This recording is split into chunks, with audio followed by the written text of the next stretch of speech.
आज हम भारत के उस बड़े समुद्री विजन को समझने वाले हैं, जिसका लक्ष्य सिर्फ भारत के तट नहीं, बल्कि पूरी दुनिया के महासागरों को एक साथ लाना है।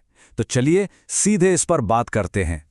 तो चलिए शुरुआत एक ऐसे फैक्ट से करते हैं जो इस पूरे टॉपिक की नींव है। देखिए, हिंद महासागर सिर्फ पानी का एक बहुत बड़ा समंदर नहीं है, ये तो दुनिया की अर्थव्यवस्था की लाइफलाइन है। जरा सोचिए, दुनिया का 70% पेट्रोलियम यहीं से होकर गुजरता है।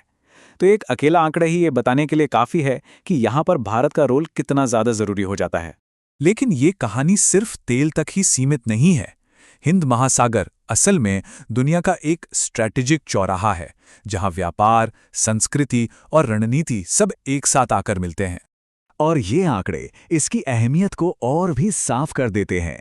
दुनिया की 40% आबादी इसी क्षेत्र के आसपास रहती है। 61% कंटेनर ट्रैफिक और आधे से ज्यादा तेल के भंडार यहीं पर हैं। तो जाहिर है, ये इलाका लोगों, संसाधनों और व्यापार का एक जबरदस्त हब है।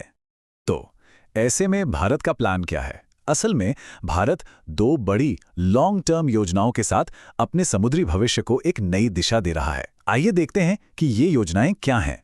तो भारत की जो स्ट्रैटेजी है ना, उसके दो मजबूत पिलर्स हैं। पहला है मैरीटाइम इंडिया विजन 2030। इसका काम है बुनियाद तैयार करना, मतलब इंफ्रास्ट्रक्चर और ट्रेड को एकदम मजबूत करना। और फिर आता है दूसरा, मैरीटाइम अमृतकाल विजन 2047, जिसका लक्ष्य तो और भी बड़ा है, भारत को एक ग्लोबल मैरीटाइम हब के तौर पर स्थापित करना। इसको ना ऐसे समझ सकते हैं कि एक प्लान नींव डाल रहा है और दूसरा उस नींव पर एक बहुत बड़ी शानदार इमारत खड़ी कर रहा है। और ये सिर्फ बातें नहीं हैं, इसके पीछे एक बहुत बड़ा फाइनेंशियल कमिटमेंट भी है।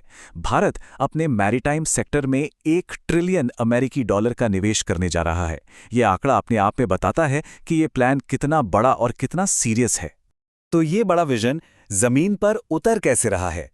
इसका एक बेहतरीन उदाहरण है IMAEC पहल, जो एक नया और मजबूत इकोनॉमिक कॉरिडोर बनाने की दिशा में एक बहुत बड़ा कदम है। IMEC यानी India middle east Europe economic corridor.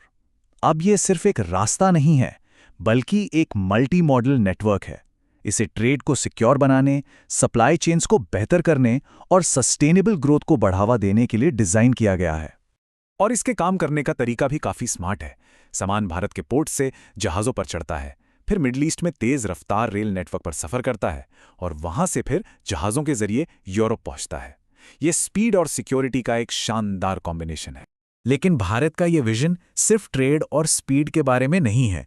इसका एक बहुत जरूरी हिस्सा है सस्टेनेबिलिटी, यानी कि पर्यावरण का ध्यान रखना। और यहीं पर ब्लू इकोनॉमी का कॉन्सेप्ट सामने आता है।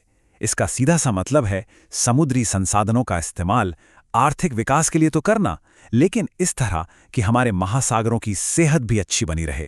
ये ग्रोथ और कंजर्वेशन के बीच एक बैलेंस है, और भारत इसे एक्शन में बदल रहा है। ग्रीन पोर्ट्स बनाए जा रहे हैं, ग्रीन टग ट्रांजिशन प्रोग्राम शुरू हो चुका है, समुद्री रिन्यूएबल एनर्जी को बढ़ावा दिया जा रहा है और इन सब के लिए ब्लू फाइनेंस में इन्वेस्ट किया जा रहा है। ये सभी एक सस्टेनेबल भविष्य की तरफ बहुत ही ठोस कदम है। तो इन सभी कोशिशों का, चाहे वो इकोनॉमिक हो, इंफ्रास्ट्रक्चरल हो या एनवायरमेंटल, इन सब का कुल मिला के असर क्या हो रहा है? ये भारत के रोल को समुद्र पर नए सिरे से डिफाइन कर रहा है। और सबसे बड़ा बदलाव ये है, भारत अब सिर्फ एक समुद्री देश नहीं रह गया है, बल्कि एक समुद्री भागीदार बन रहा है।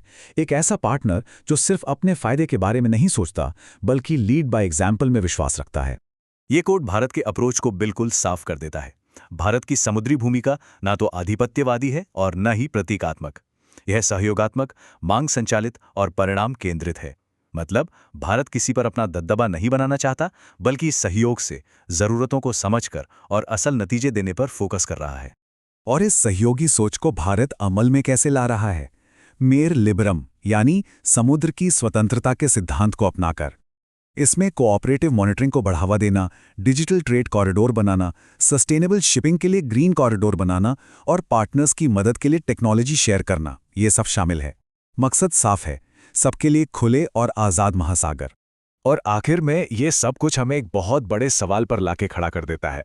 भारत यकीनन एक बहुत बड़े महत्वाकांक्षी रास्ते पर है। एक ऐसा रास्ता जो सिर्फ बंदरगाहों और जहाज़ों से नहीं बनता, बल्कि भरोसे, कनेक्टिविटी और सबकी तरक्की से बनता है। पर सवाल यह है कि क्या सच में एक देश का विजन पूरी दुनिया के महासागरों को एक साथ जोड़ सकता है? खैर, इसका जवाब तो आने वाला वक्त ही बताएगा।